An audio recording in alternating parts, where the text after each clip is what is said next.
Pero bueno, vamos a dar esta charla, bienvenidos a todos, para hablar de vivienda, para hablar de compra, para hablar de alquiler. Y me gustaría empezar con unos datos, con una slider que tienen aquí delante, que es el detalle del parque inmobiliario en nuestro país. Tenemos 27 millones de viviendas, de las cuales 19 millones están en propiedad privada, y la población en España en estos momentos somos más de 48 millones de habitantes. Hay un dato que he cogido recientemente del INE, del Instituto Nacional de Estadística, que comenta que el segundo trimestre del 2024 aumentó la población en 68.000 personas. El porcentaje de población que vivía de alquiler en el año 2007 era un 20%, el resto es propiedad, y se ha incrementado en más de un 24% o cerca del 24% en el 2021. De todas maneras, la población que vive en alquiler continúa siendo un porcentaje muy por debajo de otros países de la Unión Europea, como por ejemplo en Alemania, que es un 50%, o Dinamarca, un 41%. Otro dato importante que me gustaría que les quedara grabado: el porcentaje de vivienda social construido en España supone únicamente un 2,5% del parque inmobiliario y la media de la Unión Europea de un 9%. Es un porcentaje muy bajo. Dicho esto, me voy a presentar otra vez. Soy Ana González Alonso, soy abogada con más de 25 años de experiencia en el sector inmobiliario y vengo en representación de la Confederación de Cámaras de la Propiedad Urbana. Soy vicesecretaria y les voy a explicar en un flash muy rápidamente qué somos y qué hacemos. La Confederación es un organismo nacional, tiene naturaleza asociativa, no tiene ánimo de lucro, integra a 21 organizaciones en todo el territorio español de diferentes comunidades autónomas, y fue creado en 1996. La gran mayoría de cámaras y asociaciones de propietarios tienen una presencia en la sociedad de más de 100 años. Funciones de la Confederación, muy rápido, no les quiero aburrir. Promoción y defensa de la propiedad urbana, proponer fórmulas e iniciativas al Gobierno para el desarrollo de la propiedad urbana. Tenemos servicios de interés común a asociaciones que la integran, relaciones con otras organizaciones nacionales e internacionales afines y se realizan estudios y propuestas de actuación en temas de propiedad urbana ante la Administración. Me voy a levantar porque me siento como un poco inmóvil y así pues lo hacemos un poquito más dinámico y a ver si el micrófono me acompaña. ¿Dónde estamos? Pues aquí pueden ver las cámaras que tenemos distribuidas por todo el territorio nacional. Principalmente están ubicadas en País Vasco, Castilla-León, algo en Andalucía y en Cataluña. Cifras. Representamos a más de 160.000 propietarios en toda España.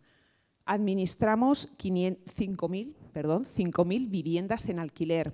Administramos 3.200 comunidades de propietarios. Realizamos más de 90.000 consultas de carácter jurídico y de gestión al año. Y tenemos 35 oficinas repartidas en todo el territorio español.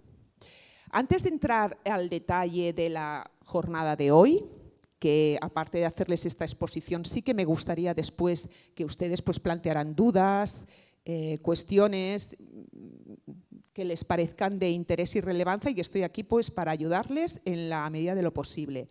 Me gustaría hacer un guiño a un contexto que ha sido determinante para colocarnos en la situación que tenemos en la actualidad, y es a partir de la pandemia. La pandemia ha supuesto un antes y un después para todos en muchas situaciones y sí que ha marcado un cambio de paradigma, tanto social o económico. La pandemia supuso que la gente quisiera cambiar el tipo de vivienda en la que residía, pues luz, todo el mundo queremos la luz, el sol, espacios amplios, balcones, terrazas en las que podamos leer, disfrutar al aire libre.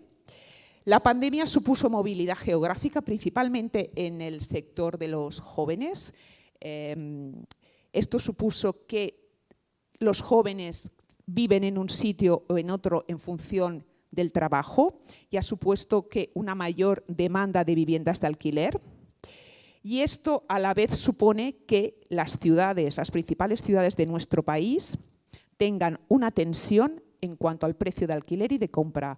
Hablo de, lógicamente, Madrid, Barcelona, San Sebastián, Bilbao, Málaga, Sevilla, el arco mediterráneo, Valencia, Alicante. La necesidad y la movilidad geográfica, el incremento de la población, hace que en estas zonas, principalmente que se concentran los centros de trabajo, haya una tensión en el mercado de la vivienda, tanto en alquiler como en compra. La jornada de hoy se llama Compra o alquiler, ¿qué opción es más conveniente en estos momentos? Y me gustaría plantearnos en un contexto legislativo. Ley de vivienda. La ley de vivienda, que la habrán oído ustedes en los medios de comunicación, entró en vigor el pasado mayo del 2023. Esta ley ha marcado ¿Para qué se creó esta ley? Esta ley se creó con el objetivo de solucionar los problemas de vivienda en nuestro país. Es así. Y esta ley introduce una serie de conceptos y situaciones que vamos a ir desgranando y los vamos a hacer bastante digeribles, como es zonas tensionadas. ¿Qué es una zona tensionada? Pues las zonas tensionadas es lo que hemos dicho antes, son aquellas ciudades, aquellas poblaciones en las que se concentra el mayor número de personas, donde están los centros de trabajo y donde la gente quiere vivir. Esto supone presionar porque la gente quiere vivir, quiere alquilar o quiere comprar.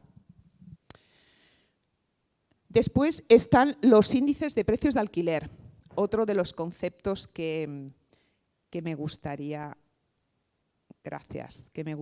que tuvieran una idea. La ley de vivienda introduce el índice de precios de alquiler, que es decir, ¿qué quiere decir esto? Que las viviendas se tienen que alquilar a unos determinados índices. Estos índices los ha publicado el Ministerio de Vivienda y si ustedes quieren pueden chafardear un poquito en la web y en la plataforma del Ministerio para saber qué índice de precios de alquiler tienen su vivienda.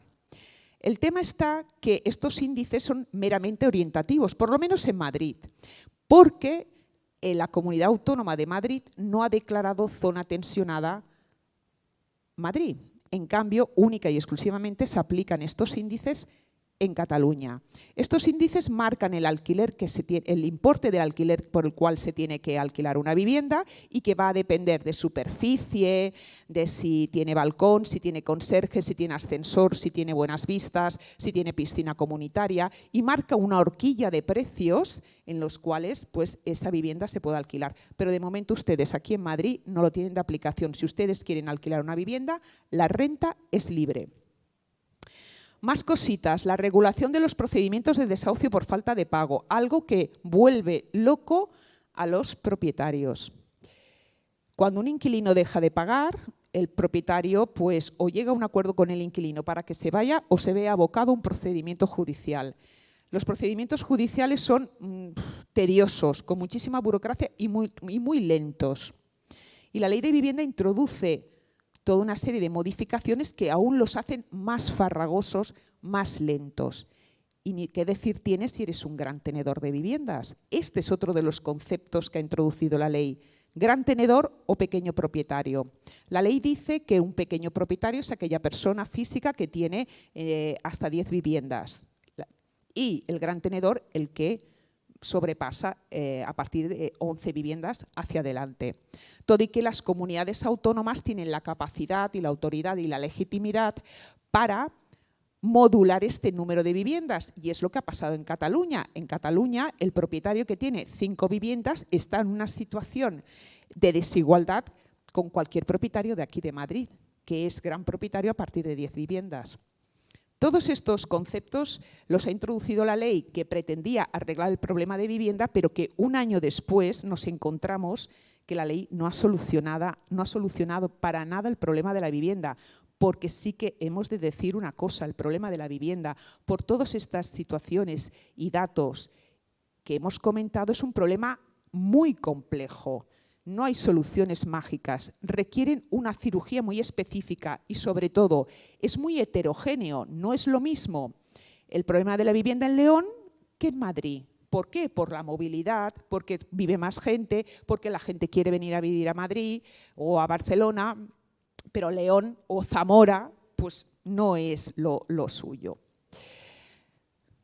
Seguimos. Bueno, quería... Aquí hay una foto de la ministra de Vivienda, la señora Isabel Rodríguez, y se la enseño porque ustedes seguro que son pequeños propietarios, la gran mayoría. Cuando tomó el cargo y la posesión del ministerio, la señora ministra dio un mensaje para el pequeño propietario. Defenderemos a los pequeños propietarios. Quédense con esta idea a ver si ustedes se encuentran defendidos o en seguridad jurídica.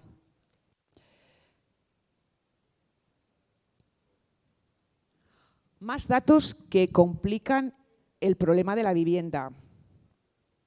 Hay una necesidad y una emergencia habitacional. Según el Banco de España, el número de viviendas que se necesitan de aquí a 10 años es 1 millón de viviendas en alquiler social. Son muchas viviendas y no se construyen de un día para otro.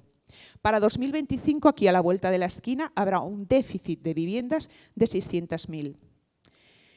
Y hay viviendas desocupadas, según el Banco de España, que hay 4 millones de viviendas desocupadas, de las cuales única y exclusivamente 400.000 podrían servir para vivir, porque el resto están en poblaciones que a la gente no le interesa o están en una situación de inconfort absoluto, no están rehabilitadas, no están reformadas, con lo cual no se podría vivir.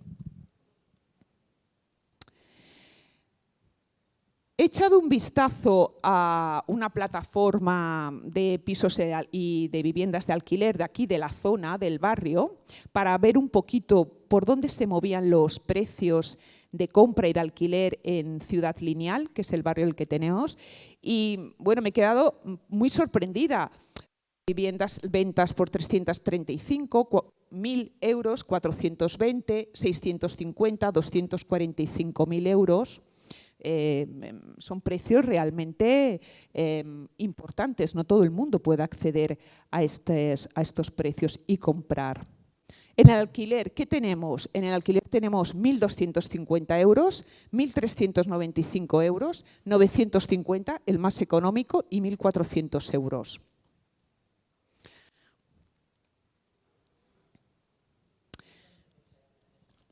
Bueno, aquí, por ejemplo, ¿de venta o de alquiler?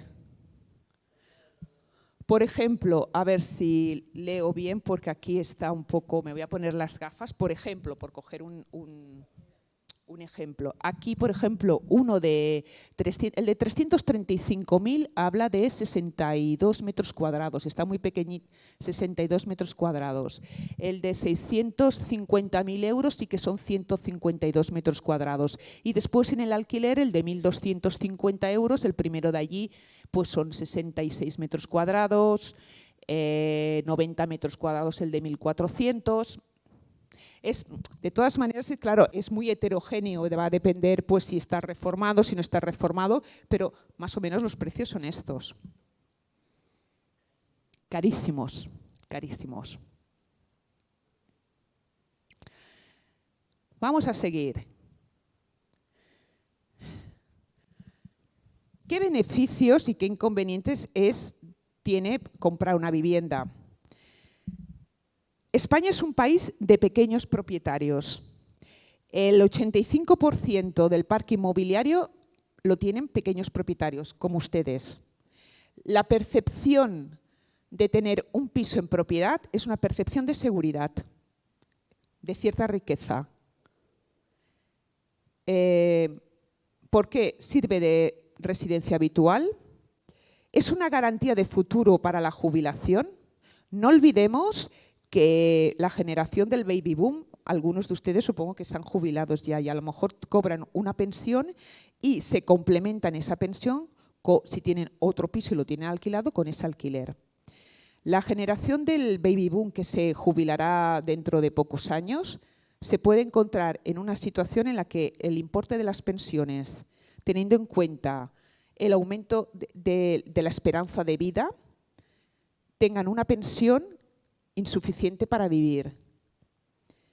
Se están dando muchísimos casos de personas que al llegar a la jubilación, tanto sea por una necesidad, porque tienen una enfermedad y necesitan que les cuiden, o bien porque quieren tener una jubilación también activa y ir a algún viajecito y hacer algún hobby, venden la nuda propiedad de una de las viviendas, quedándose el usufructo, es decir, pueden vivir en la vivienda, venden la nuda propiedad y con ese dinero complementan su pensión o bien pagan los cuidados por atención asistencial. Con lo cual, disponer la vivienda en propiedad es una percepción de seguridad.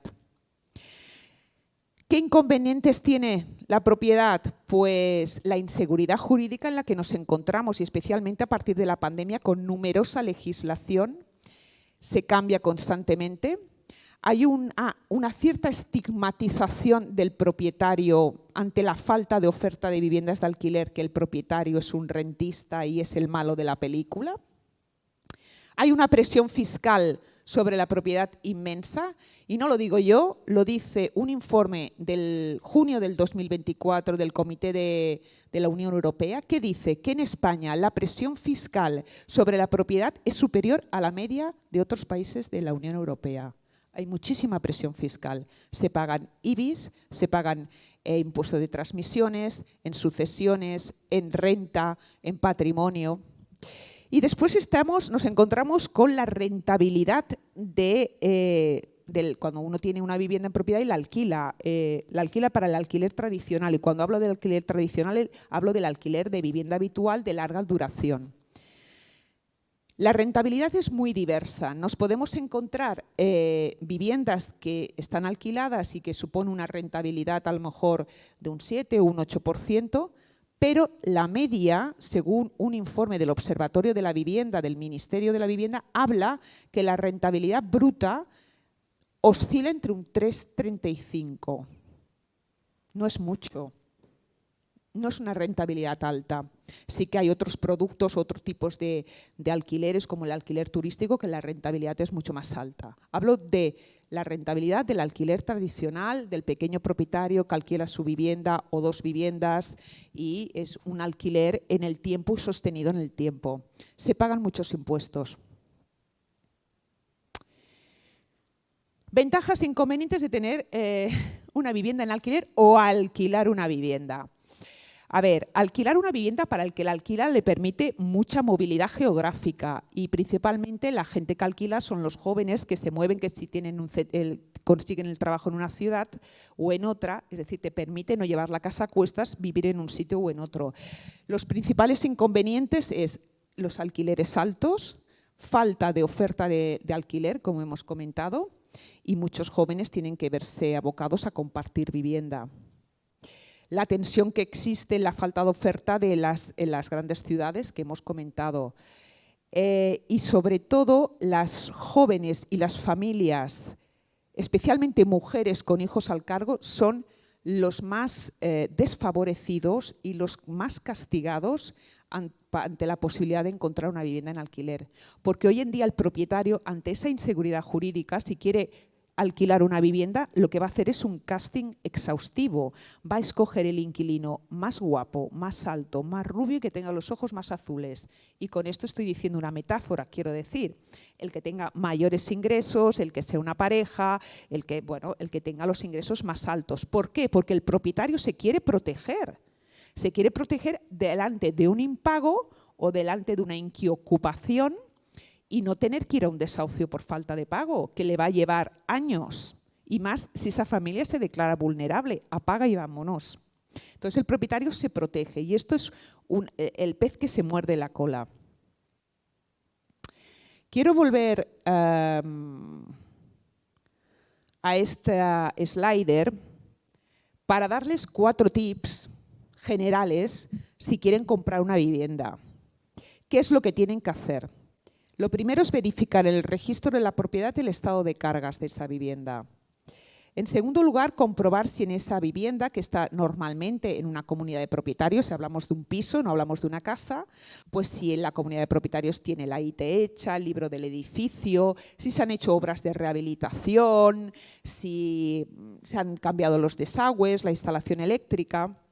Después, si tienen que pedir una hipoteca, por favor, tengan una información financiera veraz, clara, objetiva. Hoy en día hay muchísimos profesionales que ayudan a las personas a tener educación financiera. Después, un contrato de arras que, si pueden, lo consulten, que sea transparente. Que la comunidad de propietarios esté pagada, evidentemente, al día. Estos son 4 tips generales como precauciones, como medicina preventiva, si quieren comprar una vivienda. Y si quieren alquilar, una agencia profesional seria, muy seria. Ante tanta necesidad de vivienda, hay muchas personas que le toman el pelo. Hay una recomendación del Banco de España, también en este informe que he hecho mención del 2024, que recomienda que se profesionalice el sector inmobiliario. Hay mucha gente que se dedica a todo esto sin conocer.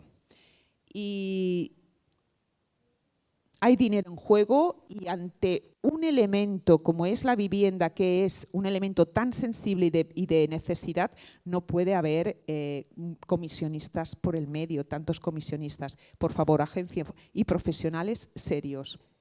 Después, que tengan en cuenta que la Ley de Vivienda introdujo que los gastos de redacción del contrato de arrendamiento iban a cargo del propietario. Antes los pagaba el inquilino, ahora los paga el propietario. Puede gustar más, puede gustar menos, pero son gastos que el propietario luego se los puede deducir de su declaración de la renta. Tienen que verificar el estado de conservación de la vivienda, unos mínimos. ¿Por qué? Porque que estos mínimos estén al orden, que estén bien, que estén correctamente, los grifos, las calderas, los termos, esto va a evitar muchísimas incidencias. Y esto lo digo tanto en el sector del propietario como que si uno es inquilino lo verifique, porque va a eliminar problemas y minimizar riesgos. El importe de la fianza es 1 mes en el caso de vivienda. En algunos casos se pide 2 meses. Esto lo digo para el propietario y lo digo también para el caso del inquilino. Y para el propietario, ¿qué aconsejo? Un seguro de impago de rentas. Es una de las mayores garantías y que funciona realmente, se lo digo de propia voz y de propia mano.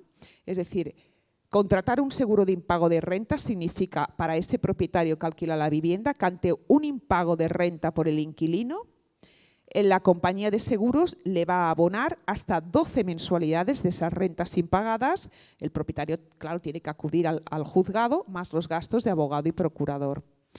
Aquí el problema puede pasar que un procedimiento de desahucio dure más de 12 meses por la dilación de la justicia y la obstrucción de la justicia. Pero si dura más de 12 meses, pues claro, el seguro te cubre hasta 12 meses. Seguimos.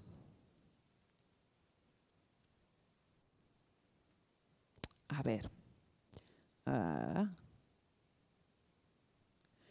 Quiero poner el foco o una reflexión, porque bueno, quizás a lo mejor la exposición ha sido una exposición de números, del problema de la vivienda y después pues ahora entramos en las cuestiones que les preocupen a ustedes de forma más personal. Quiero poner el foco en la llamada generación sin vivienda. Toda la oferta de falta de vivienda afecta principalmente a jóvenes y a los jóvenes que se les llama de la generación Z, que son aquellos que tienen entre 22 y 24 años, que empiezan a trabajar, que ganan poco dinero, que muchos se van fuera de España para trabajar. Y estos jóvenes, pues ante unas viviendas tan caras, si no se les ayuda a los padres o tienen una herencia de los padres, de los abuelos o de los tíos, pues muchos de ellos no van a poder adquirir una vivienda. Y una de las novedades que introdujo el Gobierno para impulsar la compra de vivienda a los jóvenes entre 18 a 35 años era que eran los préstamos ICO. No sé si les suena.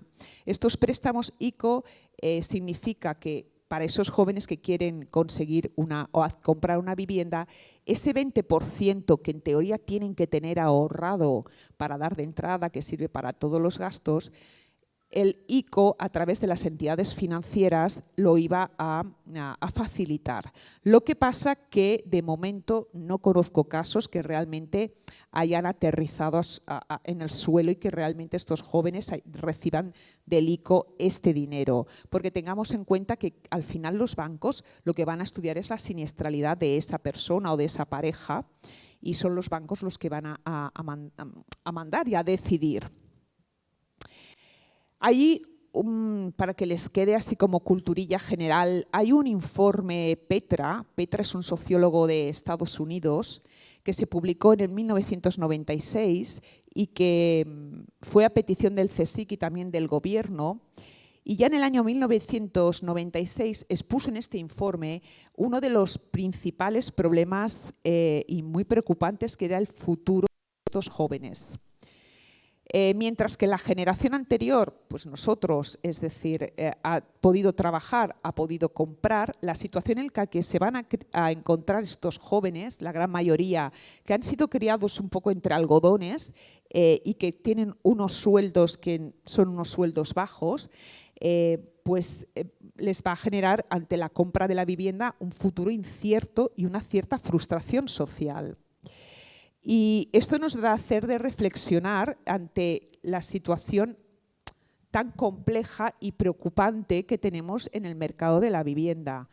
Sí que muchos de estos jóvenes, como he dicho, pueden heredar de sus padres o de sus tíos, pero a lo mejor esos padres o esos tíos necesitan vender esa vivienda cuando se jubilen para pagar a los cuidadores, porque claro, la esperanza de vida cada vez es más larga. Entonces, pues realmente esta generación lo tiene muy, muy complicado. Como he dicho, el problema de la vivienda es un problema muy complejo que requiere abordarlo desde muchos factores, que el Gobierno durante 15 años no ha hecho absolutamente nada de vivienda social, y esto pues evidentemente ante el incremento de la población, pues los datos que marca el Banco de España y que se los he comentado son escalofriantes, y las viviendas no se construyen en un chasquido de dedos, se necesita suelo, se necesita liberalizar suelo, es decir, hay toda una serie de conjunto de medidas que deben ir de forma transversal, y sobre todo hay una cuestión: las administraciones competentes en materia de vivienda es la del Estado, comunidades autónomas y ayuntamientos. No se puede solucionar el problema de la vivienda si no es por una coordinación transversal entre las diferentes administraciones que son competentes. Si cada una hace lo suyo, es decir, hay una evasión de recursos brutal, porque es un problema realmente grave. Estaba escuchando ahora que, mientras estaba esperando empezar la sesión, estaba escuchando unas noticias que el Banco Central Europeo quiere seguir bajando los tipos de interés, el famoso Euribor, ¿vale? No sé lo que va a suponer esto. Es decir, si se baja el Euribor, sí que va a haber población, porque hay dinero y sobre todo de inversionistas que compren, ¿vale? Pero también la compra, es decir, todo lo que se pone de compra se vende, y hay muchos gente de inversionistas privados que tienen dinero, que tienen liquidez y que quieren comprar para alquilar. Es una buena noticia que el Euribor pues, bueno, baje, porque lo que va a hacer es facilitar, es decir, la concesión de préstamos hipotecarios y que la población pueda comprar. Sin perjuicio de ello, el parque de alquiler tiene que incrementarse, pero no a costa de los propietarios. Y dicho esto, no sé cómo voy de tiempo. Voy bien de tiempo, bien. Dicho esto, me encantaría, bueno, somos los que somos, que pudieran hacer alguna pregunta de alguna situación que tengan en concreto, alguna duda, alguna reflexión, o si quieren que incida o de forma un poquito más profunda en alguno de los puntos de las sliders que he pasado o alguno de los conceptos que se ha comentado. ¿Aquí todos son propietarios ustedes? ¿Todos tienen vivienda en propiedad? ¿Han vivido de alquiler en alguna ocasión? ¿Sí? Hace tiempo. Yo viví hace muchos años en una habitación. Viví muchos años de pie. Cuando me vine a Madrid, que yo no soy de Madrid, ¿me entiendes? Sí, ahora. Yo viví en una habitación durante 3 años, compartida. Claro, como ahora también, ¿no? Pero bueno, ahora ya es distinto. Ahora comparto un piso con mi mujer, que está aquí a mi lado, y tenemos en alquiler piso. Lo que más nos preocupa es el tema del problema que tenemos ahora, que si una persona que tiene alquilado el piso se encuentra con problemas financieros, como esto siga así, va a haber un problema con los alquileres muy grande, me imagino. Cuando usted a mí me da miedo alquilar. Ahí voy. Claro, a mí me da miedo alquilar. Que dicen que se están haciendo pisos turísticos, yo lo veo fenomenal. Que dicen que no, pero por lo menos cobras un dinero en 4 días, te lo guardas y punto. O por habitaciones. Es que no, quieren que se alquilen pisos a buen precio, pero ¿cómo vas a alquilar si no sabes si te van a pagar o no? Sí. ¿Ese es el problema? Sí, en España hay 300.000 viviendas turísticas. Creo que he pasado el tema del turismo un poco de refilón. Hay por lo menos censadas. Claro, el nivel de rentabilidad de los propietarios que tienen viviendas de uso turístico es muy alto, no es el 3 y pico que he dicho antes, es mucho más alto, puedes estar entre un 8 a un 12%. Claro, el propietario dice, oye, pues tengo esta rentabilidad y luego, en caso de que no me paguen, tengo más facilidades para echarlo porque no estoy abocado a la ley de vivienda.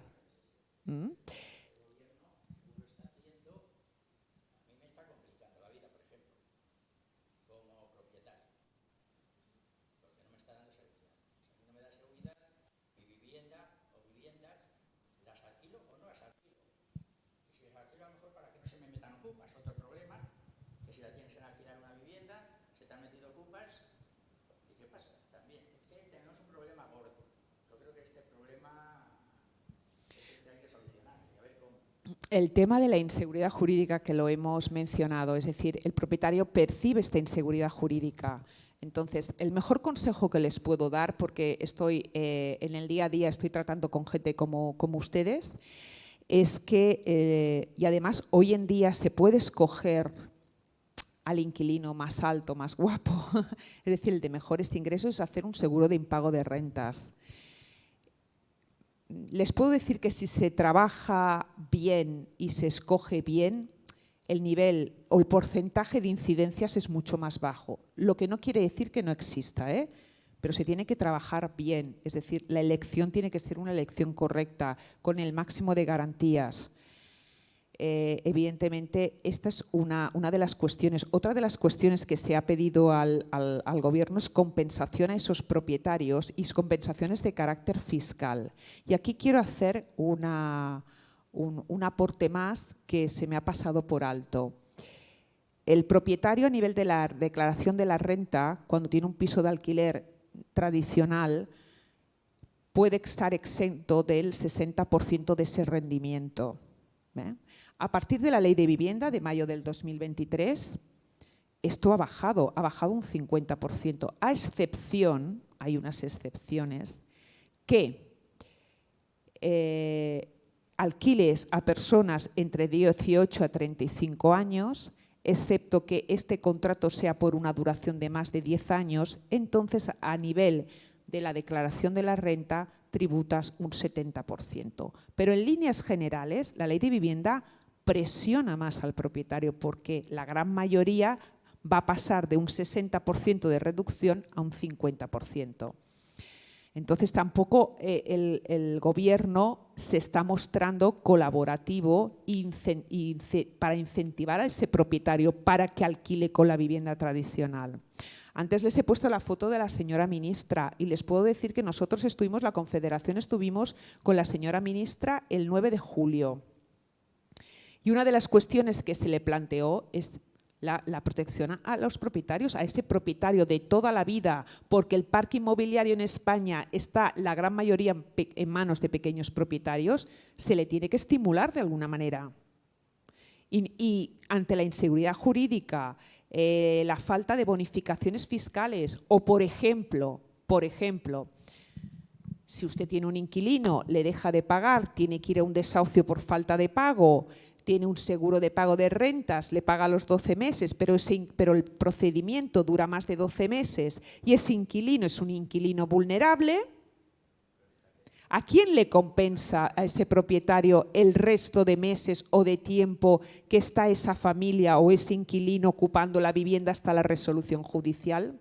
Es la administración, es el gobierno el que ante esos casos de vulnerabilidad, que evidentemente son muchos, tiene que tener solución habitacional, pero no hay solución habitacional y está cargando sobre las espaldas del pequeño propietario principalmente esa carga social que le corresponde al gobierno. Entonces esto se le puso de manifiesto, aparte de otras cuestiones, a la ministra. La ministra, pues bueno, es decir, comentó que esto pues se tenía que trabajar y que se iban a conseguir fondos para hacer más vivienda y rehabilitación de viviendas, etcétera, etcétera. Pero bueno, es un problema muy complejo y de difícil solución a corto plazo. A corto plazo tiene muy poco. Le voy a decir una cosa, la impresión, esto se está grabando, la impresión que me dio cuando vi a la ministra, una mujer, la verdad, muy activa e implicada. Otra cosa es lo que puede hacer. Pero muy implicada y además sensibilizada. Lo que pasa que, claro, una cosa es lo que el papel y la palabra lo aguanta todo. Entonces, luego bajarlo a tierra, trasladarlo, es mucho más complejo.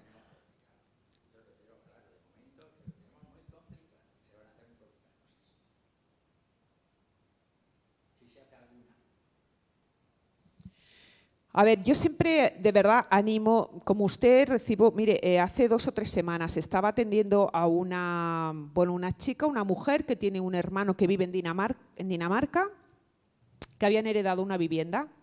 Entonces le dije, ostras, se necesita mucha vivienda, ¿por qué no la pones en alquiler? Dice, mi hermano no quiere, oye las noticias en Dinamarca y sale espantado. Casos, es decir, de mi generación, que están falleciendo los padres y bueno, y puedes heredar pues a lo mejor un piso, es decir, lo venden para deshacerse del problema. Es que te vas a un país a trabajar y cuando vuelves te has encontrado ocupada tu casa, ¿y qué pasa? Pero si alquilas, te encuentras con el mismo problema, dejan de pagarte, que no se está haciendo. Al propietario ahora mismo estamos totalmente estigmatizado. Sí, sí. Un montón de historias que pagan, y ojo lo que se paga hoy día por las viviendas. Y Sí. según a donde estés y a donde vivas, que tiene los pisos unos gastos bestiales. Sí, evidentemente, lo hemos comentado, la presión fiscal es muy alta, el IBI, en la declaración de la renta, es decir, y depende de lo que ganes, es decir, si alquilas un piso es que ya ni te sale a cuenta. Por eso se está movilizando, el sector se está movilizando a inversionistas que están comprando en otros lugares fuera del foco de los centros neurálgicos. Valencia, pueblos de Valencia, Alicante, es decir, hay una luz de inversiones en viviendas de 70, 80.000 euros que se alquilan con alquileres de 600, 650 euros, no tienen problemas de momento de ocupación en estos sitios y hay mucha gente que está invirtiendo, porque claro, continúa siendo la vivienda tenemos la percepción de seguridad, de cierta riqueza. Por eso, ¿por qué? Para nuestra jubilación, para cuando no tenga.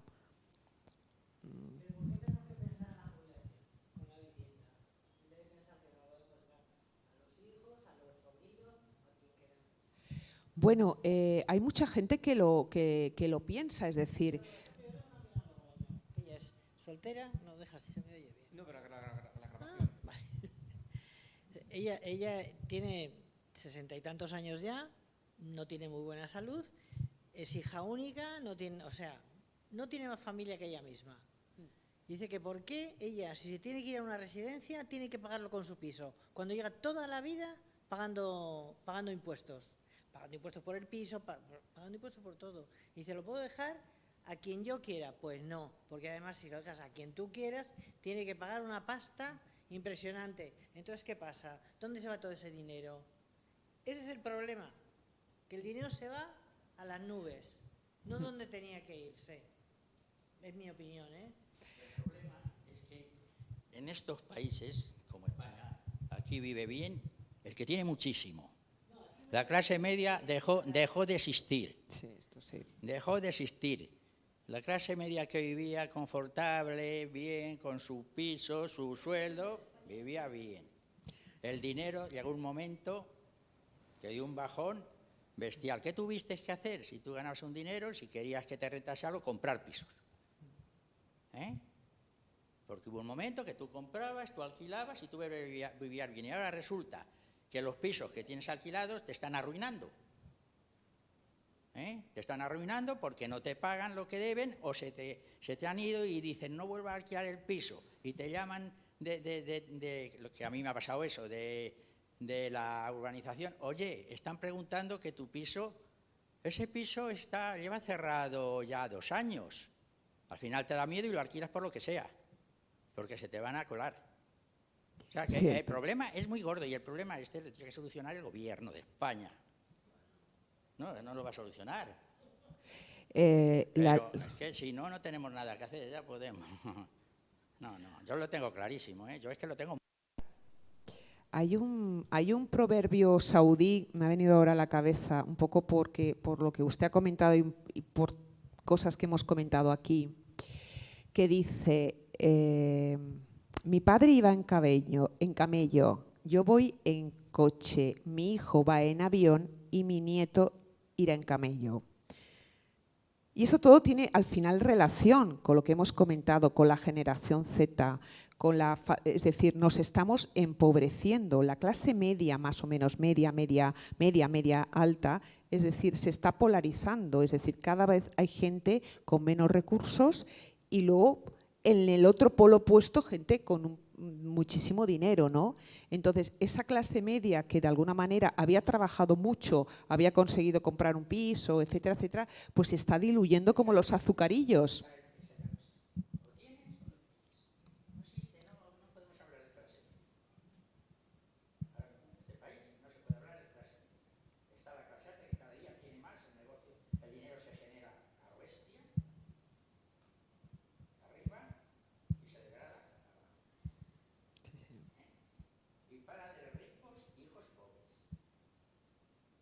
Bueno, es lo que hemos un poco… Este nivel se ha puesto aquí, es un X, los hijos tendrán, yo que sé, a lo mejor los dejan empresas multimillonarias, pero lo que se habla de la clase media, los hijos o trabajan mucho o no van a poder lo que están haciendo, está pasando, comprar viviendas. Se está empobreciendo el país y la juventud. Porque ahora mismo a los estudiantes que se les cobre, por ejemplo, por una habitación 500 euros tampoco es normal. También tendría que ayudar al gobierno a decir, ya que el propietario se ha gastado su dinero, está pagando su vida y sus historias, tuviese una bonificación que le diese a esa persona para que el propietario no lo alquilase tan caro. Entonces habría muchas más casas, muchos más pisos y muchas más viviendas en alquiler. Es que nos están asfixiando. Es un embudo, sí. Hay una…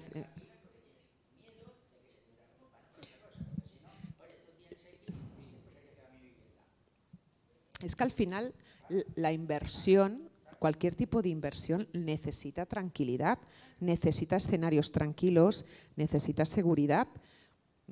todo lo demás lo que hace es revolver y te vas hacia otro lado y miras hacia otro lado. Me gustaría, al comentario que ha hecho usted de la amiga o familiar, creo que hay que mirarlo desde varias perspectivas. Entiendo la presión fiscal que existe sobre las viviendas y si hereda un sobrino, apaga y vámonos, y en unas comunidades autónomas más que en otras. Sin embargo, yo creo que, o por lo menos la generación, yo en mi caso no tengo hijos, entonces cuando yo sea viejecita, pues a lo mejor necesito que me cuiden, necesito que me cambien los pañales y a lo mejor si tengo una vivienda en propiedad y vendo esa nuda propiedad para pagar esos señores o esas señoras que me tengan que cuidar, porque, ojo, el tema de las pensiones es otro melón. Es otro melón. Ustedes están cobrando pensión, pero los que venimos después, no sé yo. No lo sé yo.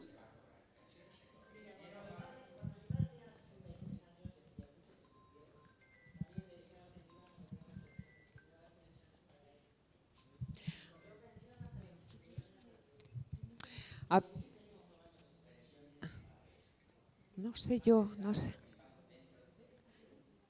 Bueno, porque estamos dentro de la Unión Europea.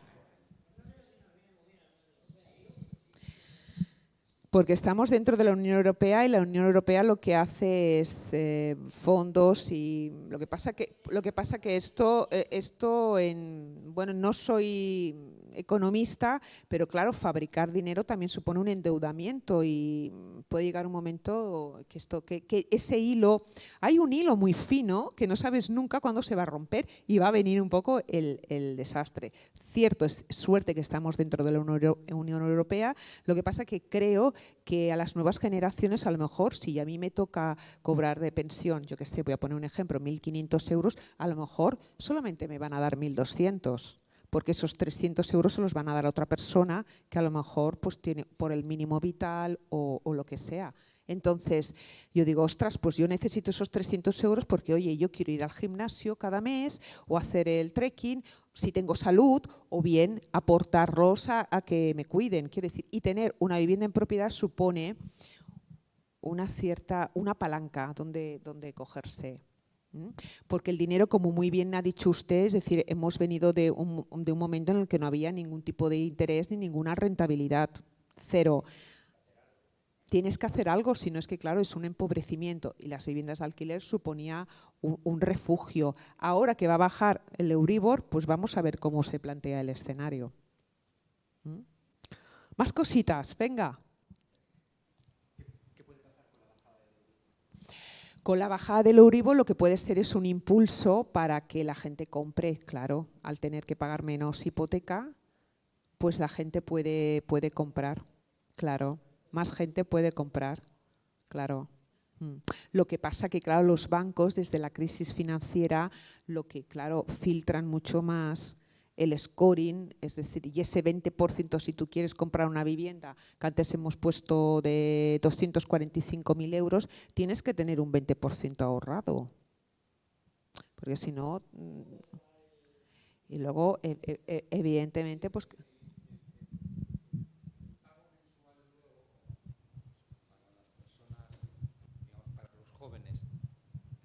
Te los hacen a 30 años y con una tasa de interés bajo, sí que es cierto que te puede quedar un interés a pagar al banco más bajo que un alquiler. Efectivamente. Pero, claro, hace falta ese 20-25% de entrada, que es lo que la gente no… Que es lo que no tiene. Que es la gente no tiene, ¿no? Y que para los jóvenes de 18 a 35 años de estos préstamos ICO todavía no conozco pero en ningún cualquier caso, yo puedo contar una parte de mi experiencia. Yo cuando me compré mi primer piso, antes lo hablábamos, varias cosas, y ustedes que son pues más o menos también de mi edad, pues seguramente lo han vivido. Primero, los créditos eran solo a 10 años, ahora te los dan hasta 30 y a 40. Los intereses estaban al 17 y al 19%, y hasta el 21%.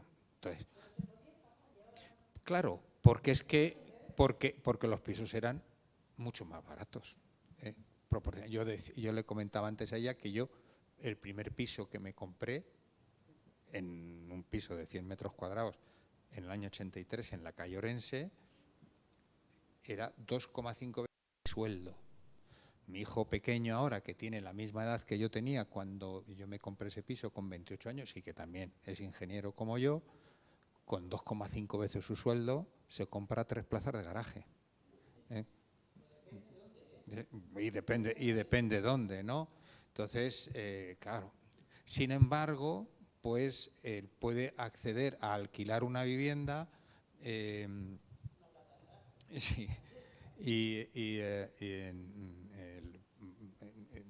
y sobre todo puede comprar, sí, porque ahora hay mucha más facilidad de créditos pagados. Necesitas ese empujón, o que de tu familia te dé ese 20-25%, porque tú con 25, 28 años no tienes 50.000 euros. Es que es esa, o sea, no los tienes, ¿sabes? Y ese es el... Por eso la gente no se va de casa. También, claro, pero claro, claro, pero sí, pero al final todo el mundo vive, todo el mundo vive, porque claro, tú antes, en nuestra época, todo el mundo se quería ir de casa en cuanto que se ponía a trabajar o nada más terminar los estudios, porque era la única forma de tener una cierta libertad con tu pareja o con tu novia o tal. Tú decías que te ibas, y aquí, yo vivía aquí arriba, si yo le decía a mi padre que me iba con mi novia, la hostia que me pegaba era fina, pero vamos, fina, Josefina. Y hoy, sin embargo, pues entran, salen y tal, y no tienen esa necesidad. Aparte de la posibilidad, no tienen necesidad. Son muchas cosas las que ha cambiado, o sea, pero efectivamente, claro, antes los coches eran infinitamente más caros que hoy, los viajes en avión infinitamente más caros proporcionalmente que hoy, con lo cual la gente tiene el ocio mucho más fácil y lo que tiene mucho más complicado es la vivienda, con lo cual pues se quedan en casa sin...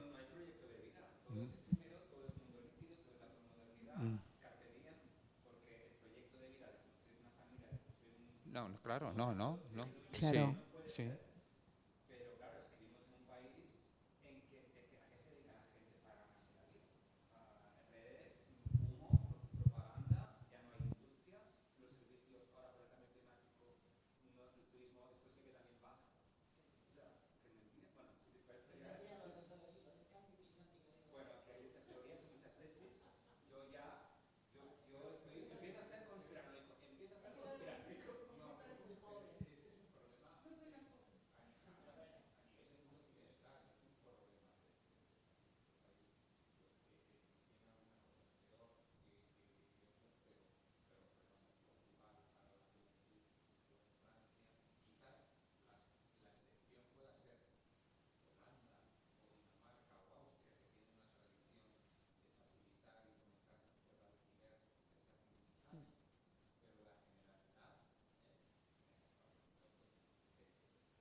También en Nueva York.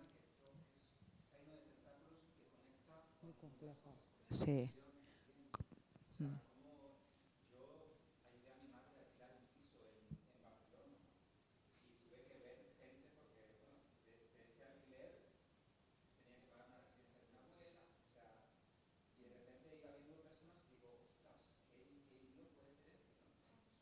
Claro, es que...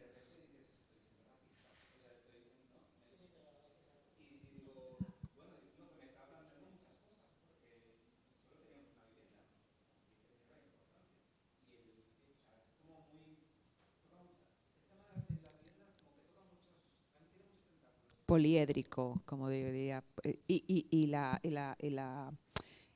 el abordaje de la solución pues es ciertamente complejo. Y claro, la movilidad que tenemos y la entrada de gente, lo he comentado antes, el segundo trimestre del 2024, 68.000 personas más. Si esto lo multiplicamos por los trimestres del año, es decir, se va incrementando en más de 200.000 personas cada año. ¿De dónde sacas cada año 200.000 viviendas?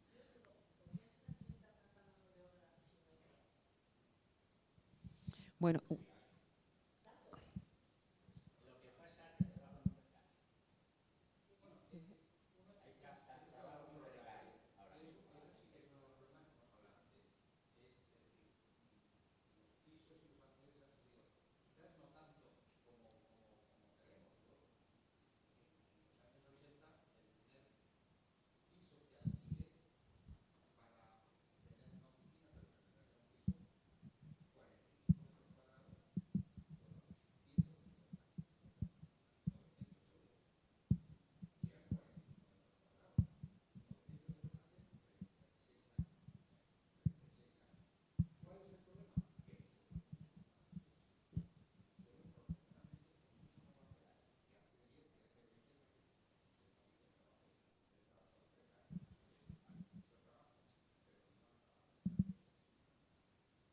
Hay estudios que, bueno, lo que recomienda el Banco de España es que la tasa de esfuerzo económico para la inversión, tanto en la hipoteca como en el alquiler, no supere el 30% de tus ingresos.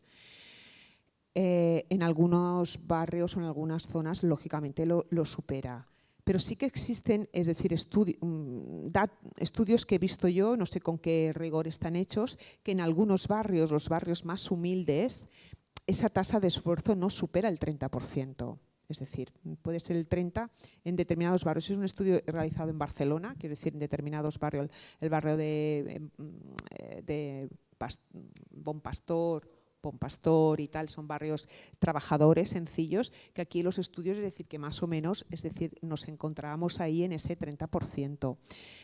Es muy heterogéneo todo, estoy de acuerdo que los salarios son muchísimo más precarios, por eso hay muchísima gente que se va fuera de España, y todo al final es un pez que se muerde la cola, ¿no? Y es súper complejo de acometer. Para el día a día aconsejo buena información, sentido común y criterio. Para el día a día, para los propietarios que a lo mejor deciden o cerrar su piso con llave.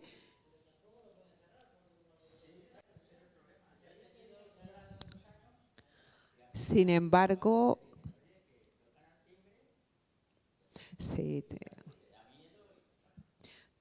todo que ha descendido el nivel de ocupaciones con respecto a años anteriores, ha descendido un poco y se concentran en determinados territorios.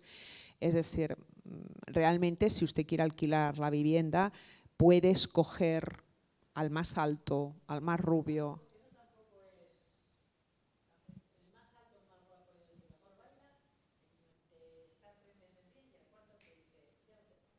Bueno, pues un seguro de impago. Pues un seguro de impago de rentas. Es decir, siempre hay una cierta inseguridad en todo, no hay una seguridad al 100%.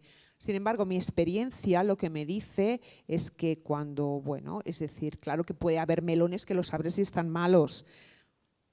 Sin embargo, bueno, es decir, la siniestralidad la puedes disminuir considerablemente. Considerablemente, pero bueno, hay que…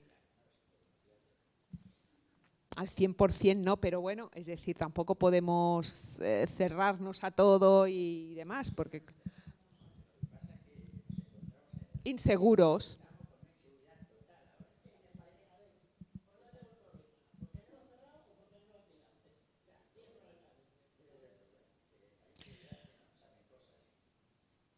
Un perfil tranquilo de propietario que quiere un alquiler tranquilo, sosegado en el tiempo. Existen muchos propietarios y muchos inquilinos que están ahí y que se da, porque se lo digo yo de verdad, que yo estoy en primera línea de fuego, quiero decir, yo no estoy ahí, es decir, estoy en el día a día saboreando, es decir, lo que piensa la gente. Entonces, conozco a muchísimos propietarios del su perfil que tienen un inquilino que a lo mejor hace 10 o 15 años, los alquileres los han sostenido, quiere decir, no han ido incrementando. Mira, hace 5 años que no le subo ni el IPC.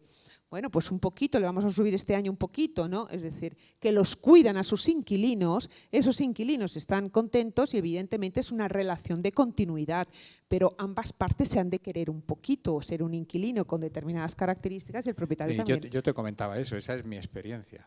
O sea, yo por razones, he tenido una vida muy ajetreada y muy complicada y en muchas cosas, y al final acabé aquí volviendo a mi casa de origen, pero por una serie de razones yo soy un gran tenedor, te lo decía antes, o sea, yo tengo como 25 o 26 pisos, todos alquilados y la gran mayoría a gente con muy pocos recursos.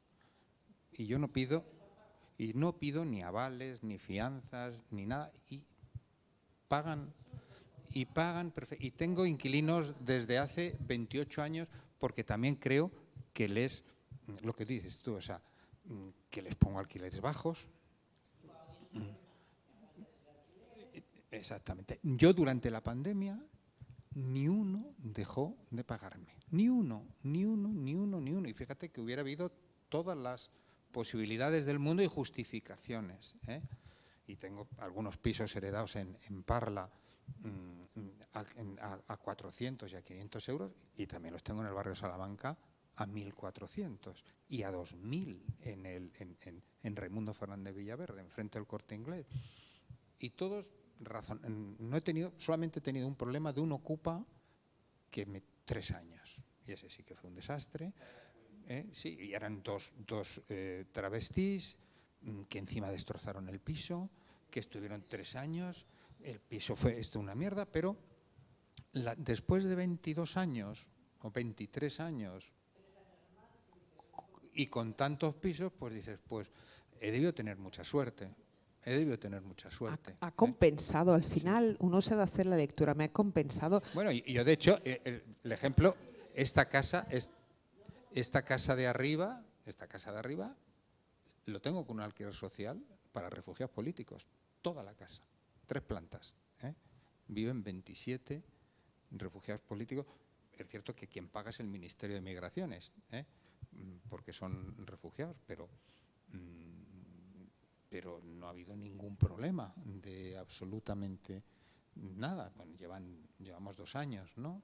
Pero quizás es por cobrar poco, por tratar bien y haber tenido suerte, por supuesto, porque me pilló uno malo, pero sí conozco muchos casos de gente claro, y de gente que yo afortunadamente no me hace falta 1 o 2 para poder vivir, pero hay gente que su vida puede depender de eso, y entonces claro, es que es la hostia, o sea, es que te parte por la mitad. Bueno, no, yo tuve hasta las puertas, hasta las persianas, el suelo, los sanitarios, todo. Y eran 2 travestis que se pegaban, la policía, denuncias, la policía no podía entrar, los vecinos asustados, y se fueron cuando les salió de las narices. Y se irían a otro sitio a otros 3 años. Hemos tenido el juicio penal y además uno de ellos ahora, antes era un tío y ahora es tía. Ahora antes se llamaba Adolfo y ahora se llama Leslie o no sé cómo se llama. Y claro, les han condenado a pagar todo, a pagar 35.000 euros. ¿Perdona?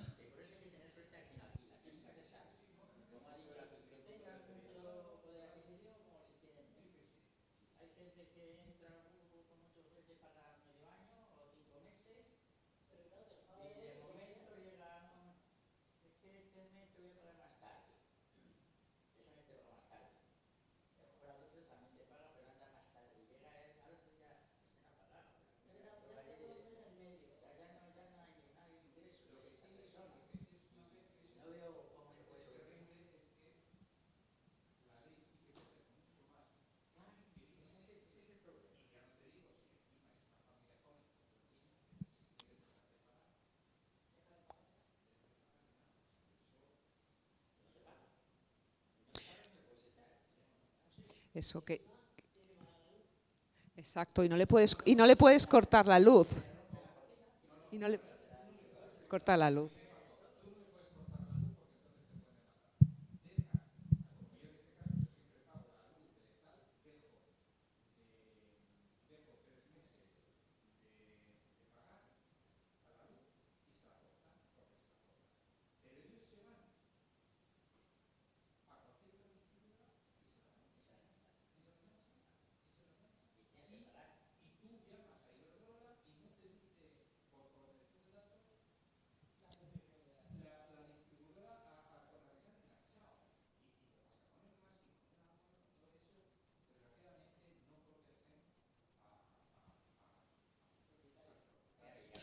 Claro.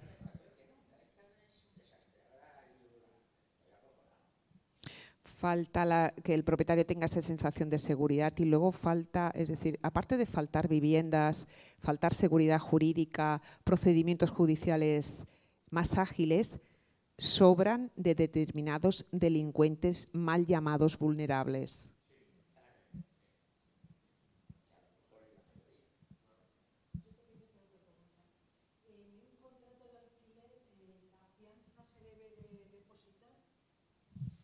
La fianza es competencia de las comunidades autónomas. Donde tengo más experiencia y conocimiento es en Cataluña.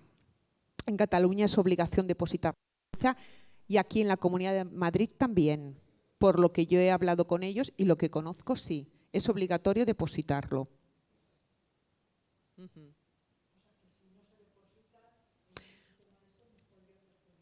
Puede ir, hablamos de sanciones administrativas, es decir, la Comunidad de Madrid se puede enterar, el Departamento de Fianzas, que el piso de la calle tal usted lo ha alquilado y no ha depositado la fianza, entonces le envía un requerimiento para que deposite la fianza o en todo caso le puede poner una multa por infracción. Esto es lo que sucede ahí en Cataluña y aquí no sé cómo lo llevan de controlado. Lo llevan quizás un pelín menos controlado porque cuando hablé hace unos meses con el Departamento de Fianzas para saber por el tema de los contratos de temporada, si los diferenciaban, vivienda habitual, temporada, local de negocio, lo tenían informáticamente poco diferenciado. No sé hasta qué punto tienen controlado el tema del requerimiento o multas a los propietarios que no depositen la fianza, pero obligatorio es.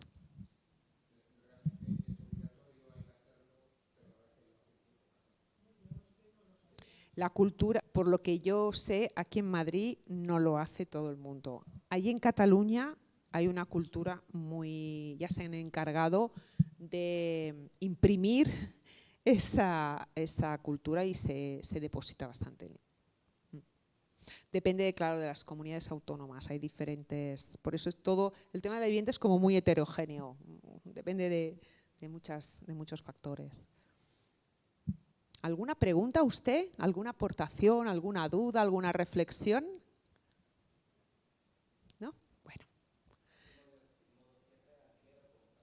Exacto, modo cierre, alquiler o compra. Yo creo que la gente quiere seguir comprando. Yo creo que sí.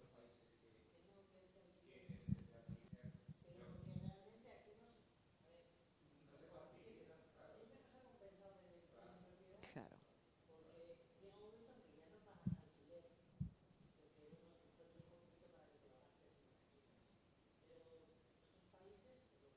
Sí, sí, efectivamente.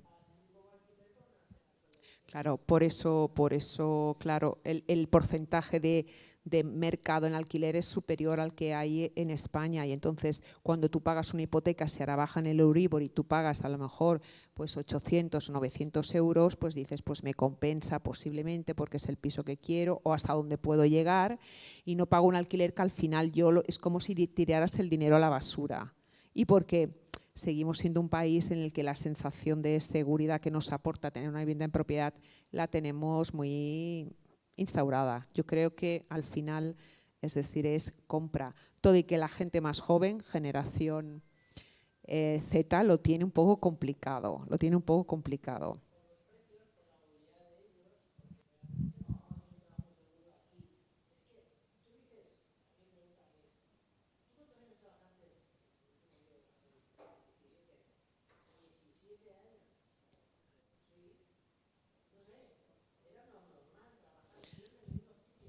Ahora no, ahora lo normal es cambiar constantemente de puesto de trabajo, pero claro, ya han nacido con esa cultura. Pero es otro tema. Sí, porque la vivienda al final, la vivienda es el quinto pilar del estado de bienestar, quiero decir. Para mí, la vivienda, salud y educación tendrían que tener leyes apolíticas absolutamente, sin color político, porque la ley de vivienda que hemos comentado antes tenía un color político y era una ley electoralista, es decir, al final pero bueno. A modo de cierre, bueno, en principio, en primer lugar, agradecida de su asistencia, espero que hayan aprendido algo, os hayan llevado algo.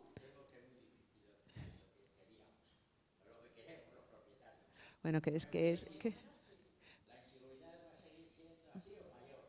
Bueno, pero esto es una crítica social general. Claro, esto es otro coloquio. Es otro coloquio, pero bueno, sí, no.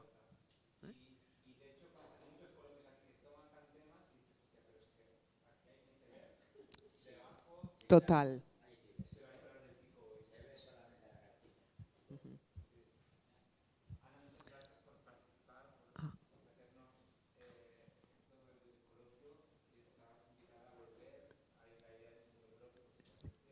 Sí, claro que sí. Y además me traeré también algún compi o compañera para que así podamos, bueno, diversificar, interactuar y se haga más dinámico. Muchísimas gracias a vosotros. Hacéis una gran labor.